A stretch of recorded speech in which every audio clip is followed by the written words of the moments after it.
అందరికి నమస్కారం అండి. నేనండి సీస్ ద సిప్ టీవీ నుండి శ్రీకాళహస్తి శ్రీనివాసరావు మాట్లాడుతున్నా అండి. మరి మ్యాటర్ ఏంటంటే దావోస్ కెళ్లి తమ్మిడి ఆదాయం దాకుండా ఢిల్లీలో ల్యాండ్ అయిన బాబోర్ గురించి డిస్కషన్ మానేసి సైరారెడ్డి రాజీనామా మీద డిబేట్లు ఎట్టి డైవర్ట్ చేస్తారేటి. ఎట్టా దావోస్ హోటల్లో కిటికీ అద్దాలు పగిలినా వణికించే సెల్లు ఆదరకుండా ఉన్నాడా?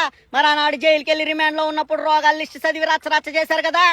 మరి అదంతా బెయిల్ కోసం ఆడిన బోగస్ డ్రామా అనమాట. ఇక అవతలోళ్ళు చేసిన అభివృద్ధి గురించి చెప్పుకొని అడుక్కుంటే ఉపయోగమే ఉంది. తమరు అధికారంలో ఉన్నప్పుడు చేయాల్సిన అభివృద్ధి చేసుంటే ఈనాడు ఇన్వెస్టర్లు మిమ్మల్ని నమ్మి పెట్టుబడులు పెట్టేవారండి. అయినా వచ్చిన ఇన్వెస్టర్లకి రెడ్ కార్పెట్ వేసి రిటర్న్స్ గురించి ఎక్స్ప్లెయిన్ చేస్తే ఇన్వెస్ట్ చేస్తారు గానీ రెడ్ బుక్ రాజ్యాంగం గురించి చెప్తే రిజెక్ట్ చేయరా ఏంటి? ఇక గతంలో జగనన్న దావోస్ కెళ్లి 1,20,000 కోట్లు పెట్టుబడులు తెస్తే ఈ మాత్రం దానికి దావోస్ దాకా వెళ్లాలా దారి ఖర్చులు దండగాని కామెంట్స్ చేసిన కాటం రాయుడు ఈనాడు తమ యజమాని అదే దావోస్ కెళ్లి రాను పోను కెట్టిన ఖర్చులు కూడా రికవరీ చేయకుండా రిటర్న్ అయ్యాడు కదా. మరి కామెంట్స్ చేయకుండా కామ్ గా కూర్చున్నాడేటని పలువురు విశ్లేషకులు గుసగుసలాడుతున్నారని సమాచారం అండి. ఉంటాండి మరి. వేసేసాడు, బాగా వేసేసాడు.